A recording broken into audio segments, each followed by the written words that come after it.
Dati nung bata ako, gustong-gusto ko magtrabaho sa restaurant kasi nung bata ako, masayang-masaya ako kapag lumalabas kami para kumain sa restaurant. Feeling ko masaya rin magtrabaho dito. Parang yung laro lang natin tindahan nung mga bata pa tayo, tapos down pa yung pagkain, tapos play money pa yung pera. Kaya naman sobrang excited ako nung pinag-OJT kami sa restaurant. Sa wakas, mararanasan ko na rin magtrabaho sa restaurant habang may chill na music, magandang ambience, at mga masasaya at nagtutulungan ng mga katrabaho. Kaso isang araw pa lang ako nagtatrabaho dito, nakita ko na yung kung paano kasalimuot at grabe yung trabaho na inaasam-asam ko. Ay, mga nagpaplastikan na nagsasaksaan pa talikod ng mga crew, yung tipong magkakaaway yung mga kitchen at waiter. Nagrereklamo kasi yung mga taga-kitchen kung bakit daw hindi sila nakakatanggap ng tip samantalang sila naman yung gumagawa ng pagkain na ipapalaman sa mga customer. So, ang naisip ng manager ko, para di na mag-away-away yung mga crew niya, ipunin na lang at pagati-hatian na lang yung mga tip na makukolekta. Pero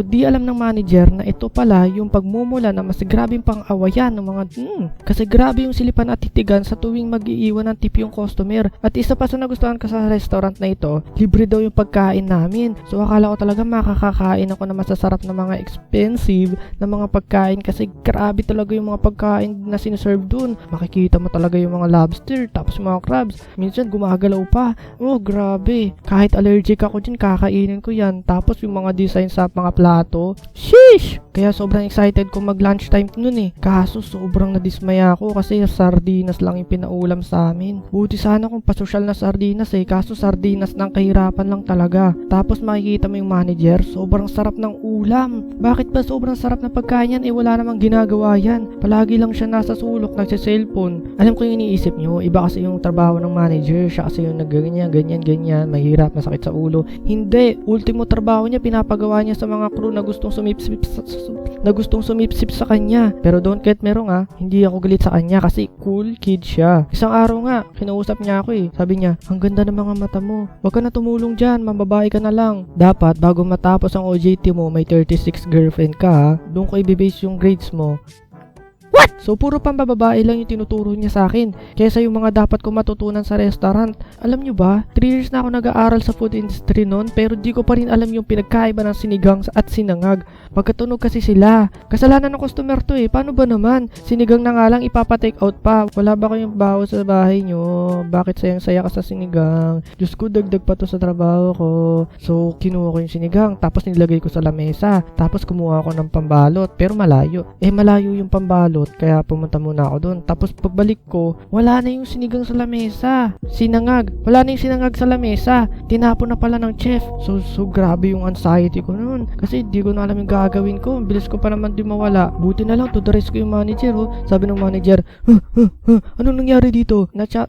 Nawala kasi natapon ni chef yung yung pagkain na ibabalot ko. O sige, gumawa na lang kayo ng bago. Ano ba yun? Sabi ko, sinigang. So, imbis na sinangag yung nasabi ko, sinigang yung nasabi ko. So, nagluto ng malupitang sinigang yung chef. Tapos, hinampas niya sa customer. Tapos, todo overthink yung manager sa sulok. Kasi nung dinouble check niya yung resibo, wala namang in-order na sinigang. Sinangag yung customer. Basta sinigang yun. Problema mo na yan, nag-manager ka eh. Tapos, sobrang clumsy ko pa kasi ilang beses na rin ako nakabasag ng baso sa trabaho eh. Doon pa naman pinabawas yung pambili ng mga baso sa tips. So, tuwing nakabasag ako ng baso, nagagalit yung mga tao dun sa akin. Kaya galit na galit sa akin yung mga yun eh. Paano ba naman? Halos wala na nga natitirang pera sa tip. Nababawasan pa. Dahil sa dami ng mga nabasag ko. Naalala ko pa noon, pinagsasabay-sabay ko pang bitbitin yung siyam na iced tea kasi gusto kong magpabida-bida.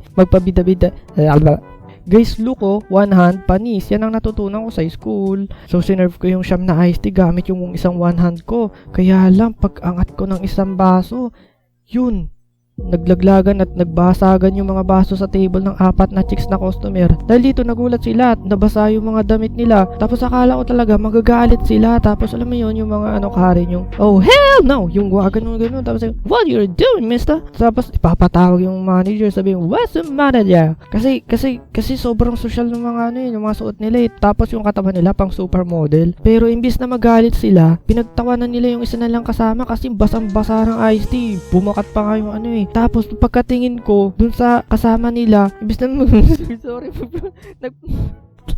Napatawa rin ako. Tapos yun, pagkatapos nun, nagtawanan na lang kami. Tapos, alam niyo yun, basta ganun. Kasi alam naman nila na OJT ako, halata naman sa damit eh. So yun, nagtawanan na lang kami. Tapos sabi ko, sorry. Tapos pagtapos ng OJT, binigyan pa rin naman nila ako ng mataas na grade at nakagraduate. Tapos bigla ako naisip, baka hindi talaga ako para sa food industry. Kaya yun, ibang course yung kinuha ko sa college na walang kakonek-konekta sa food industry without knowing na isa na naman to sa pagsisisihan kong desisyon sa buong buhay ko. Kaya kung sino man na nakakapanood nito, sundin nyo lang kung anong fashion nyo kasi masarap magtrabaho kapag gusto mo yung ginagawa mo. Siyempre, mahirap lahat naman eh. Pero at least nag-e-enjoy ka, diba? Kahit puro plastikan, magulo, kahit parang trip lang. Siyempre, nag-enjoy pa rin ako sa dandang oras na pag-OJT ko sa restaurant. May mga moments pa rin na masaya at kakaiba na dito mo lang mararanasan. Yun nga lang, nakakapagod. Pero, natawa talaga ako doon sa customer na natatapunan ko ng tubig eh. Sorry, ito lang ako.